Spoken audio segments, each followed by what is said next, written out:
Hi, this is Pragati, and today's video is for people who are planning to apply for a PhD in economics in the US. I have with me today Sulagna Dasgupta. Sulagna is a PhD student at the University of Chicago. Before joining her PhD, she did her MBA at the Indian Institute of Management, Ahmedabad, worked for a few years in the corporate sector, and then pursued her master's in economics at the Indian Statistical Institute, Delhi. In this video, we'll be discussing various doubts that students generally have about applying to a PhD program in the US and how is life as an Indian PhD student in the US. Yeah. Okay. So let's start with a very basic question, Sulagna. So what is the application process to apply for a PhD program in the US? Like which all documents do you need and which all exams are necessary to write? So I am currently a student in University of Chicago in a PhD program. So I joined in 2018. So the application you have to make around like December. That's basically the application season. So the documents which you would need would be transcripts, which is of all the courses you have done till that point. So for example, and maybe we'll talk more about it. So my background is a little motley. So I was, as you know, I was an IM student. Before that, I was an engineering student. Then I went to master's program in ISI. So all these transcripts I had to get, original transcripts. I had to coordinate with the IMs and all, my IM, which is IM Ahmedabad, and also all these institutes which you might have attended right from your undergrad, you will need the transcripts. Second is, of course, GRE and TOEFL scores, but GRE is actually a lot easier for students who have done well in the CAT. In my experience, of course, it has changed a little bit now, but by and large, I think most people agree that the GRE is a lot easier than the CAT. So it's not an exam you should worry about. Most students, most reasonably competent students do very well, but you need to take that exam, and it's kind of expensive. Like, I don't remember exactly how much it cost, but like hundreds of dollars, like quite expensive. So that and TOEFL is a test of English language. So English as a foreign language. So you will have like these verbal sections, like verbal written sections and spoken, and you have to understand and write, and essay section, etc. So those are the two exams you'll need scores for. But most importantly, the two most important elements are recommendation letters from your professors in whatever program you are in. So suppose you are an IM student, MBA student, you want to apply for PhD for whatever reason, or you're an undergrad or master's student. So you have to get recommendation letters from your professors, like I think three were minimum in my case. So you need these three. So of course they have to write very nice things about you, and they should just say that you are at least in the top three of the batch, something like that. Or if it's a very huge batch, like an IM batch or an IIT batch, then they can tell like top 5% or something like that. So the bottom line, they should say very, very nice things about you, especially in relation to other people in the program. So this is the reason these programs reach out to professors. These programs require the recommendation letters, which is that these professors should be able to compare you with other students in the program, and they should say that you are one of the better students. So that's a very important thing, way more important than GRE scores and all of this. And lastly, writing sample, which is not mandatory. Writing sample is like if you have done any research, or like even if like a part of research, like it's not a proper research paper, but maybe you have contributed in a part as a part of your undergraduate studies or something which contributes to some original research. It can be like just a few pages also, but it should be something that, as I said, contributes to original research. So that's called writing sample. So that also is carries a lot of weight if you have it, though it's not mandatory. So that makes it, I think, 5 documents that I spoke about: GRE, TOEFL, transcripts, writing samples, and and the recommendation letter. So those are the 5 main elements. In addition, you will have the like SOP, statement of purpose, and some universities also require you to, or at least give you an option to write something called diversity statement. So these things, statement of purpose is standard. It's like a personal essay where you like try to convince them why you are very passionate about this program and what is specific about this university that you like, something like that. But this is not very important at all, because most at least good programs, they are not going to make a yes or no decision based on anything in these essays. They might look at it, but main important, as I said, number one is recommendation letters. Number two is writing samples.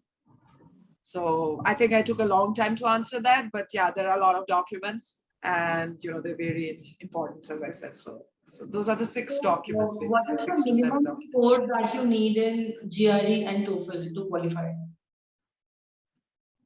So I don't think there is a minimum score. There may be a passing score, but that's not something which is determined by the departments. The passing score, if there is a passing score, that is something that's like given by the testing company, like the company which holds GRE.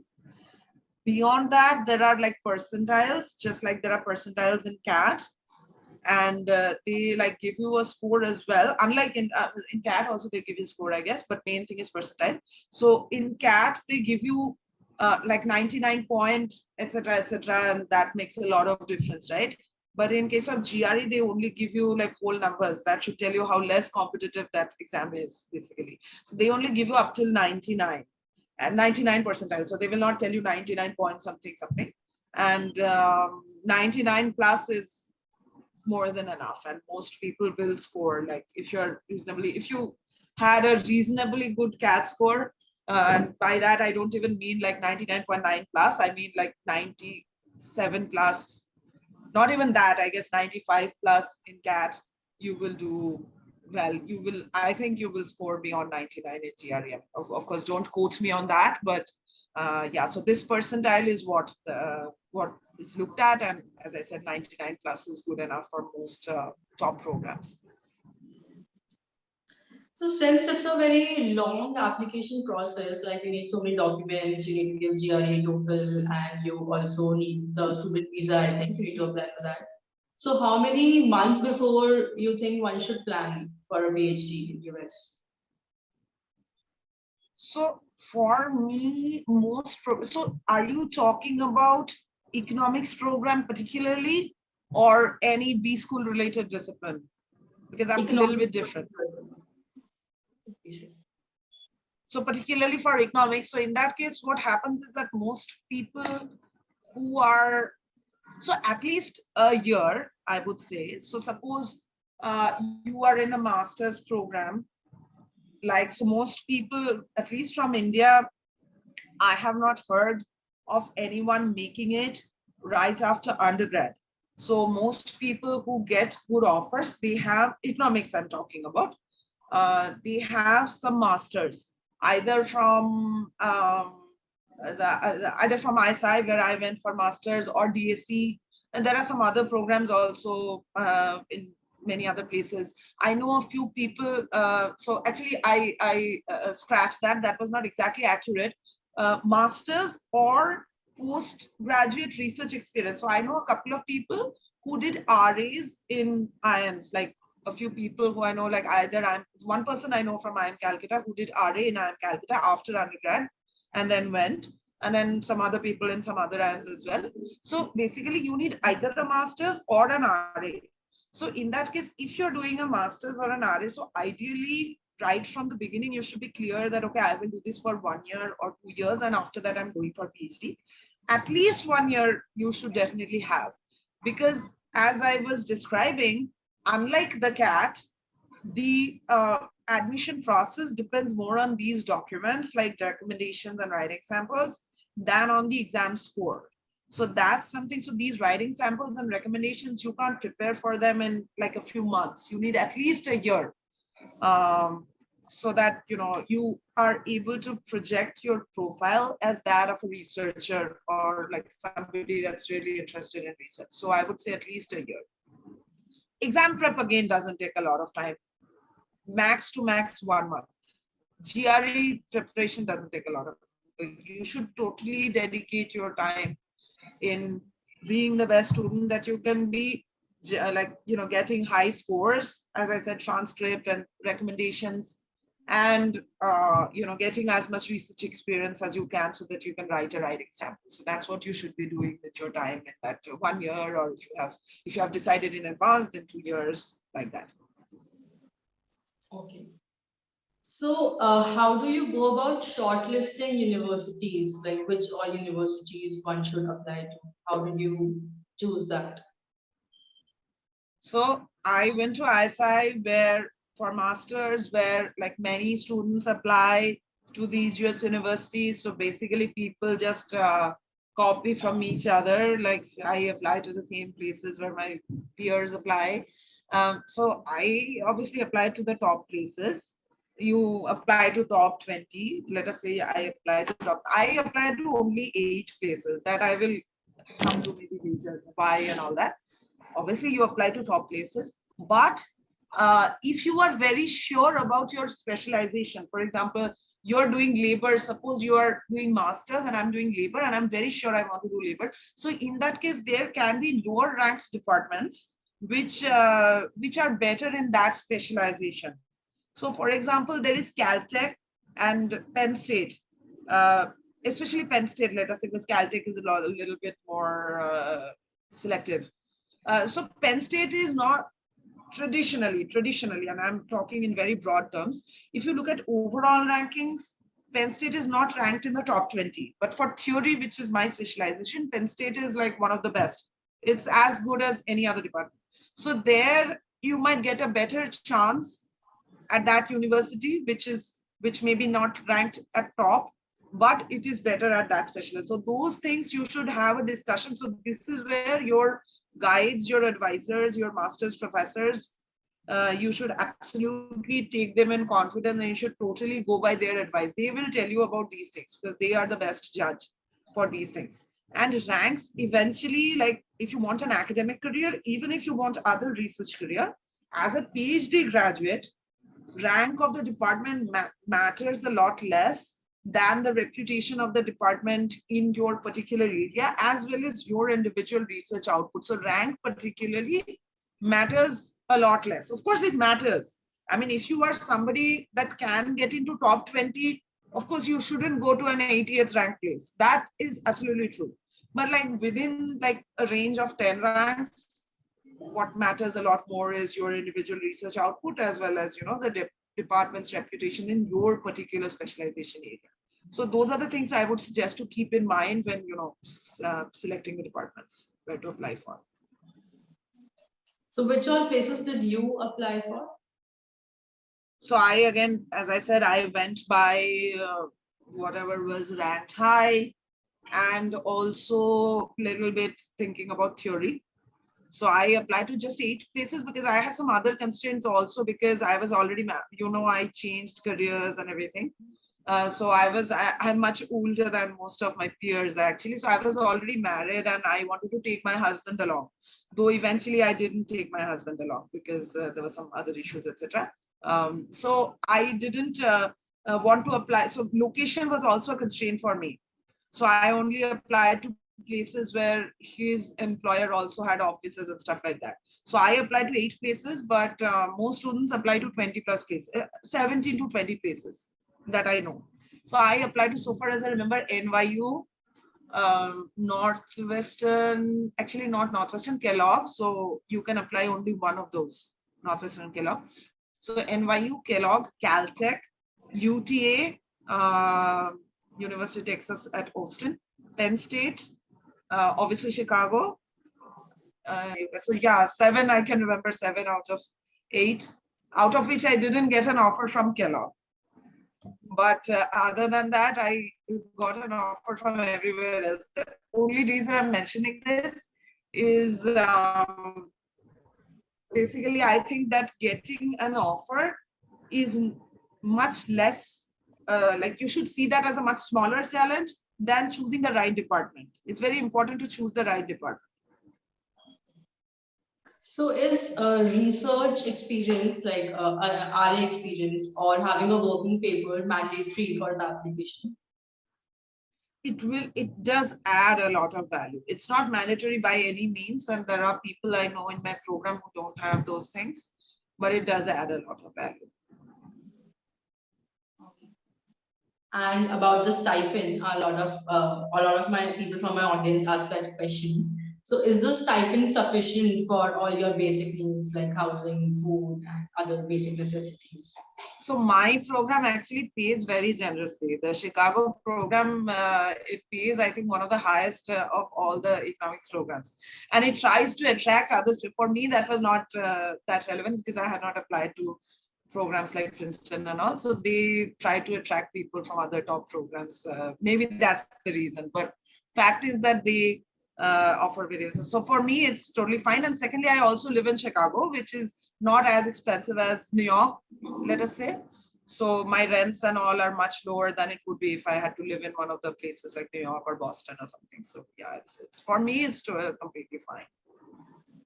So do you end up saving anything or is it just like sufficient? So again, I don't spend a lot money. I don't have any of the other lot of expenses or anything. So I did end up saving a lot. And I also spent a couple of years here working from home because of Corona. So a part of that, not all of that, a part of that, I was able to sublet my apartment. So I saved some, not all, of the expenses on the rent also. So that also helped me. So I ended up saving. Okay, so coming to the course structure, so is it very different from what you studied in the masters in econ course at ISI? How is the course structure like? It is similar, but a lot more difficult and a lot more rigorous, I would say. So in my university, and this varies a lot, by the way, the course structure varies a lot from department to department.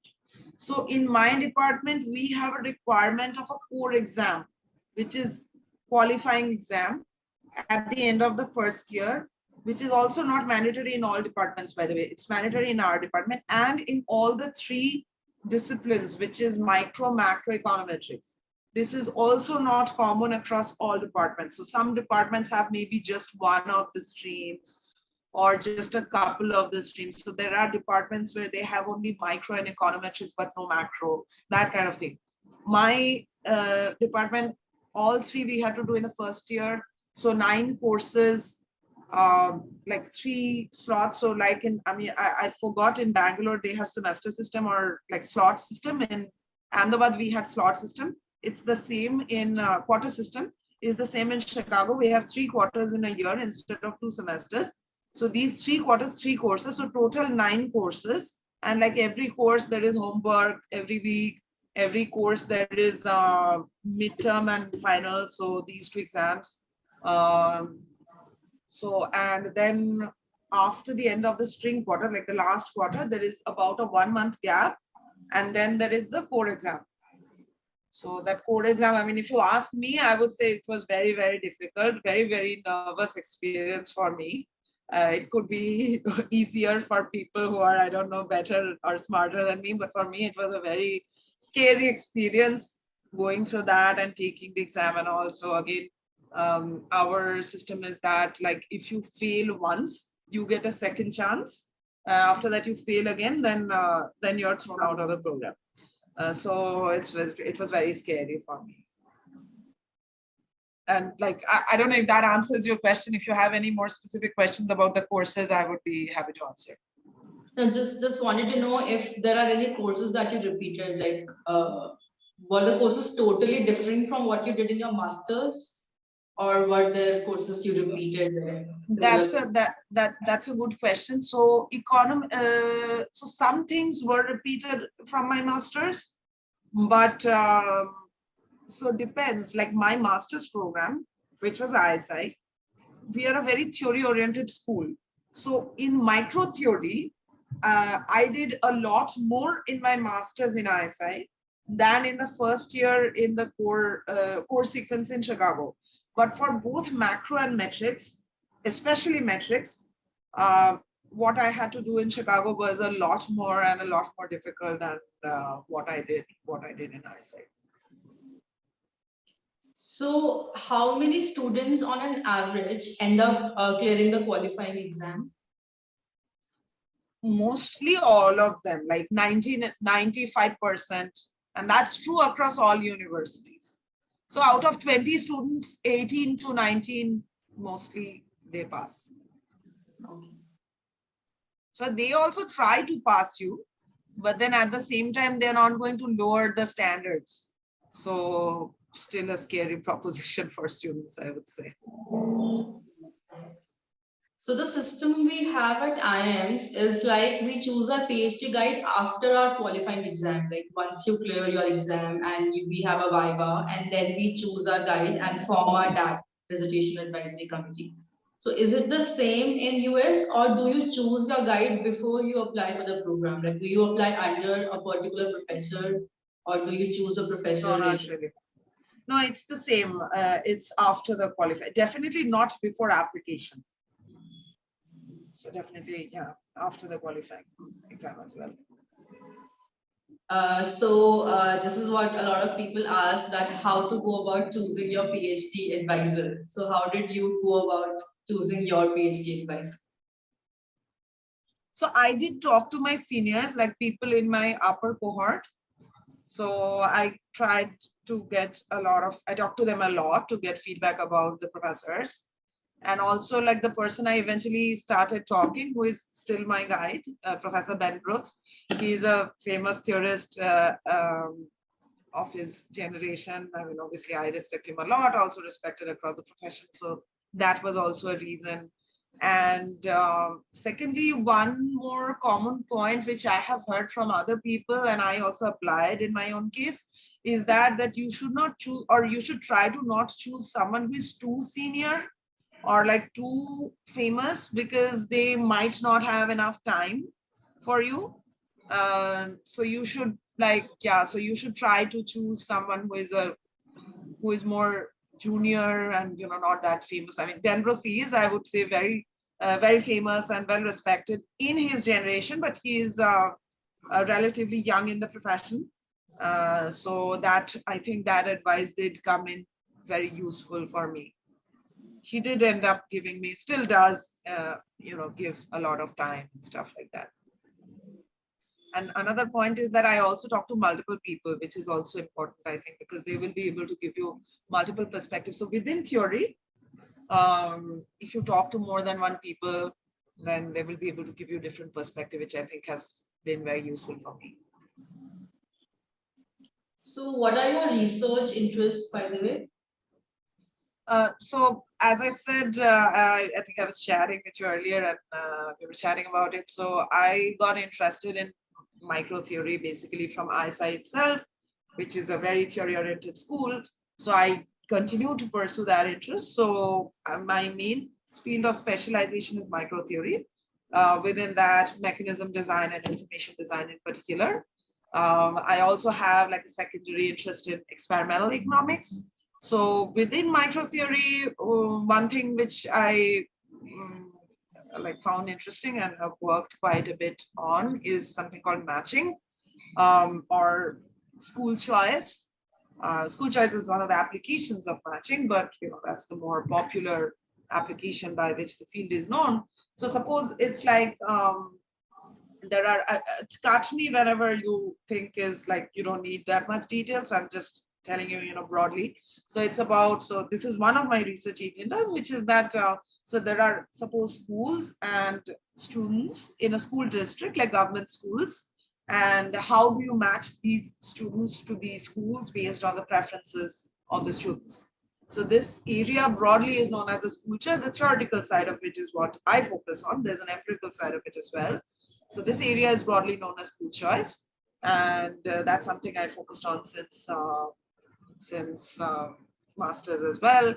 And recently, I have been working on matching with information design, which is that I just mentioned that you match the students to the schools based on their preferences over the schools, right? So, for example, I'm choosing Bangalore, among Bangalore, Ahmedabad, Calcutta. Suppose it's a different mechanism through which this is done in case of the IIMs, but I'm just giving an example. So how do you match? Suppose I have offer from all three and I have some preferences over all three. How do you match such? Suppose there are 100 such students, how do you match them? So that's basically the problem. But the additional question I am asking, or like, as I said, recently I've started asking is that, but these students don't have enough information about the schools, right? Like when I'm applying, I don't know enough about which IIM is best for me. So then as a centralized school district, is there a way I can design an informational intervention to give more information to the students about the schools so that, they can make a better decision and, the welfare, social welfare goes up and that kind of stuff. So obviously it might seem intuitive to guess that, okay, these people don't know enough about the schools. So let us give them as much information as possible. So if I know as much as possible about each of the schools, it will help me make a better choice. But I show in that paper that regardless of the settings, regardless of the distributions, regardless of the algorithm used to match the students to the schools, etc., in fact, it is always strictly suboptimal to give as much information as possible to each of the students. And intuitively, why that is? That is because there is a capacity constraint. So each IIM, going back to the IIM question, each IIM has a capacity constraint, right? They have only so many seats. Again, you should take the IIM example only as an example because the actual mechanism is completely different in case of the IIMs.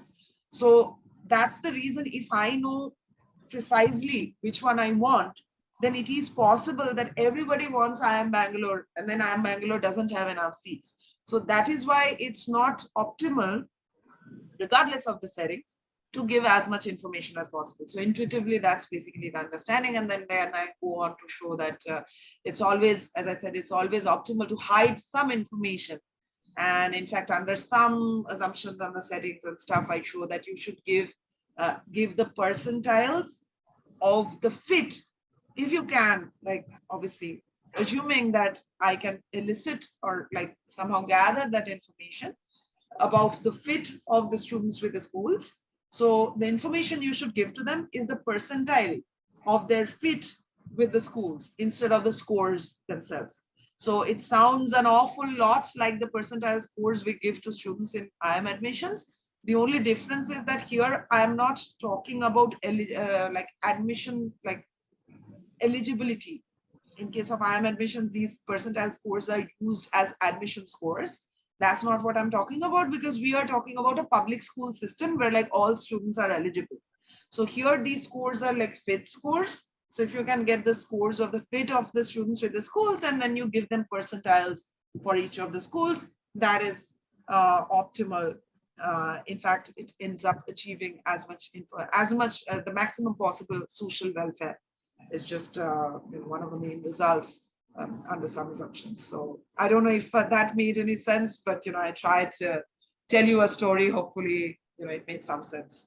So I'm just curious. So I just wanted to know if the sub optimality of perfect information true in all cases, like even in health, not just the school example you gave. Is it true in general? So that's an excellent question actually. So depends on the setting a little bit. So for example, if we have the matching setting, so there are some, again, that particular application is not my area of specialization, but let me just give that as an example. So an application of the theoretical matching model is interns being matched with hospitals.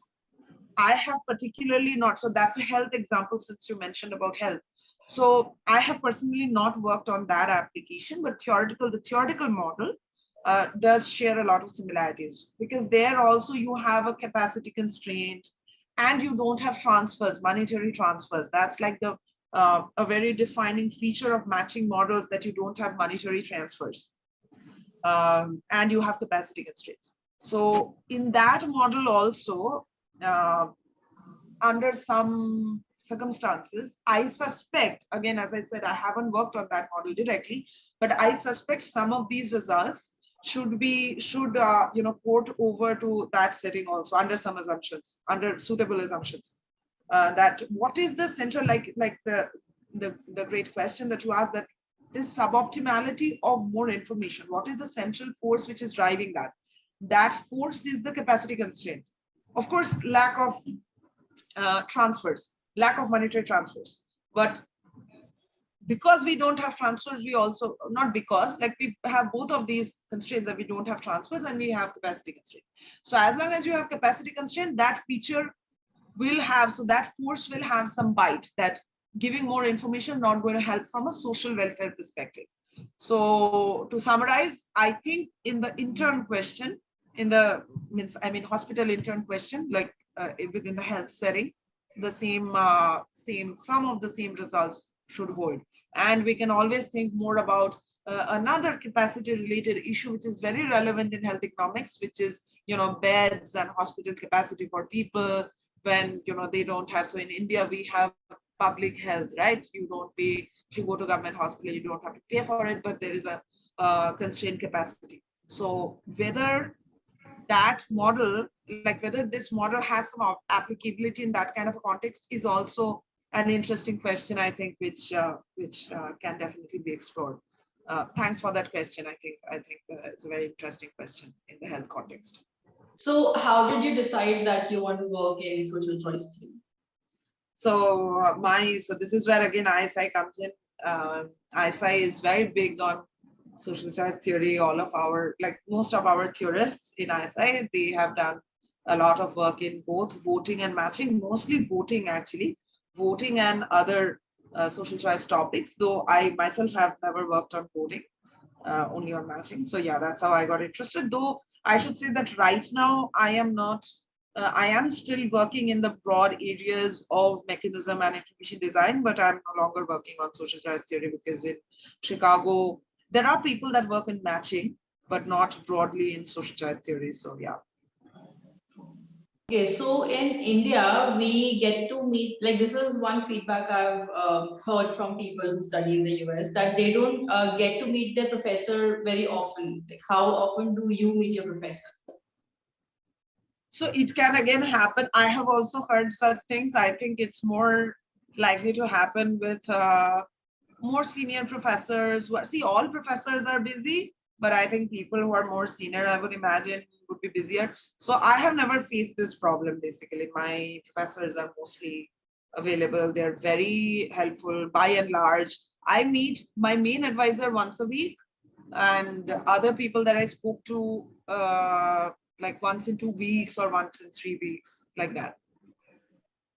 And what is the mentor-student ratio in your university? I wouldn't be able to tell the ratio exactly across subdisciplines. In my discipline of theory, it is, I would say, more than 1:1. And there are like more theorists. First of all, our theory group is a little smaller. Chicago theory is not the biggest thing in Chicago. Macro and finance are the biggest subdisciplines in Chicago. But we have a smaller number of theorists, but still we have an even smaller number of students that want to pursue theory. So within our discipline, it's like 1:1, something like that. Including Booth. I'm including Booth in this though. The Booth School of Business, which is the business school of U Chicago. Like, it's like basically the same pool of faculty members. So yeah. So is a publication mandatory to pass in the US? Definitely not mandatory. But everything helps in the job market. So if you can get one, then it's good. But definitely not mandatory.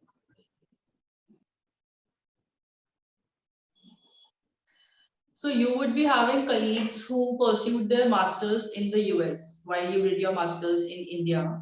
So what do Right. you think are the advantages or disadvantages for people who did their masters in India and then they go to US for their PhD? I would personally say, I mean, obviously, maybe I don't know their perspective as much, that doing your masters in India is actually a lot more advantageous, because these masters programs in the US, these are very competitive. I'm not saying competitive in terms of getting in. Getting in is not that competitive, but there you are like there. program size is very large, at least in Chicago. So suppose you have several econ master's programs, so they have strength of like 100, 80 to 100. So after that, you have to get recommendation letters from some of the top economists in the world, right? People who are faculty members there.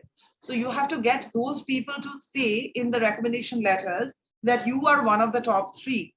So that's not easy in my opinion. Whereas in India, if you go to ISI or DSA, it's a lot easier to be in top 3. There's a program strength in ISI, at least it's like 20 students. I don't really know about DSA. I think it's much larger. But even then, I think it's easier. PhD is Than, 200. yeah, I know their strength is larger. But yeah, so maybe I shouldn't mention that about DSC. Definitely for ISI, we have like 20 to 20. We had like 25 to 30, definitely not more than 30 students, I think. And it's a lot easier to be in top 3. So I would say it's easier if you can go through another master's program, or let's say an RA. Even if you don't go to a master's program, let's say you do an RA in a Indian like B school, or like either an IIM or somewhere. I think it's a lot less competitive, but your value that you get from those recommendation letters are just as much. So I think it's a better choice. And obviously, the financial aspect, though, I'm not even mentioning. Okay, if you do masters there, then you have to pay, and then you have to arrange for your own lodging and food there, which is going to be expensive. So all of that taken together, I think definitely doing masters from India is better. So according to you, like till what rank, 10 or say 20, like it's worth applying to US universities as compared to pursuing a PhD in India? Depends on what is your, so depends on what is your objective. So should I keep an academic career in mind? Like you are a person that is sure that you want to be a professor. Is that the case you are looking for? So this video is majorly for academic people. So People that want to be professors, like, because there are a lot of non-academic research jobs as well, which you can take up as an economics PhD. So for them, it could be a little bit different. So let's say you want to be a professor in India. So I think definitely till, again, I'm not sure, 30, 40 at least, if not 50, I think you can go down. Because from what I have heard from people that do PhD in India, it's very competitive, and like it's very competitive to get a job in a top Indian institute as an Indian PhD. That is what I have heard from people. So, but that becomes a little easier, I think, if you are a PhD from a US university, even if it's not a very high ranked US university. So I think if you are looking for an academic job in India, you can go down like quite a few, like 30 to 40 at least, for, in order to give yourself an advantage in the Indian job market.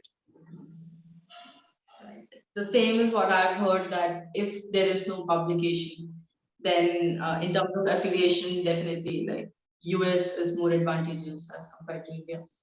Right. I mean, that's what I said, that I think they face less competition, even if like other things remaining the same. If you are from a US university, you face a little less competition, is what I think. Right. Okay, Sulagna, so to conclude our discussion, basically, so there are a lot of people who are in the corporates, who are working in corporates currently, and they want to pursue a PhD. So do you have to say something for those people? Like, why did you choose to do a PhD, and any suggestions you have for those people? Right. So I'm glad you asked, because for me, that was a very important decision in life, because as I mentioned, and maybe you know, that I did my MBA from IIM Ahmedabad back in, let me see, I think I graduated in 2011, so it's a long time back. Worked for many years, but I was like not happy.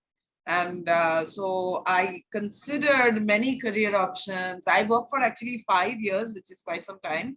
And then after considering many options, I decided that no, I want to do research, and I'm so glad that I did. And one thing is, I think this trend is a little bit increasing because I have seen quite a few people who did MBA and later went back to do FPM or other academic programs from other universities, etc. So the advice that I will give is that, of course, number one, one consideration, which is a very practical consideration you can't deny, which is the financial aspect.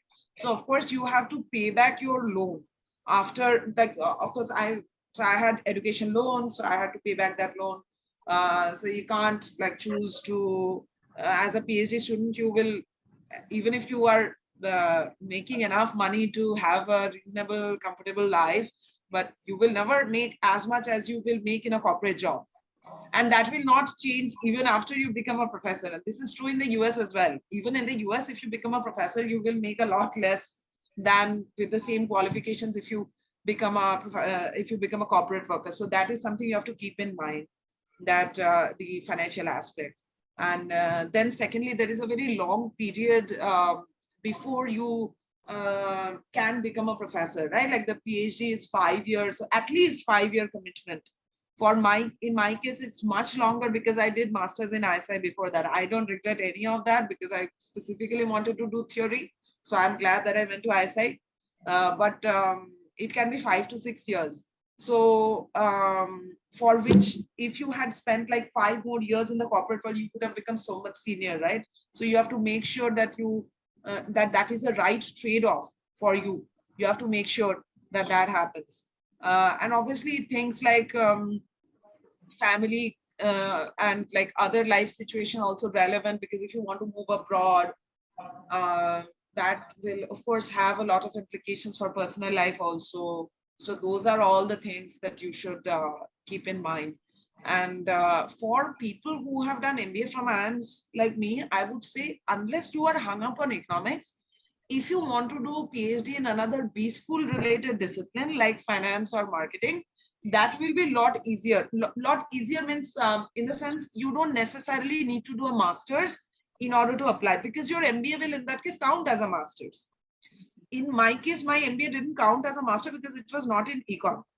So if somebody wants to do a PhD in a top USB school in marketing or finance or OP or something like that, that is a little easier, I think, to get chance as an MBA from an IIM or like some other program from an IIM, I think. So that's somewhere you can get a little bit of advantage if you are considering one of those programs. So the time that you spent will be a little bit less. Okay. Okay. Thank you for accepting this invitation. This was a really useful discussion. Thanks. Thank you so much. It was an absolute pleasure talking to you for me as well.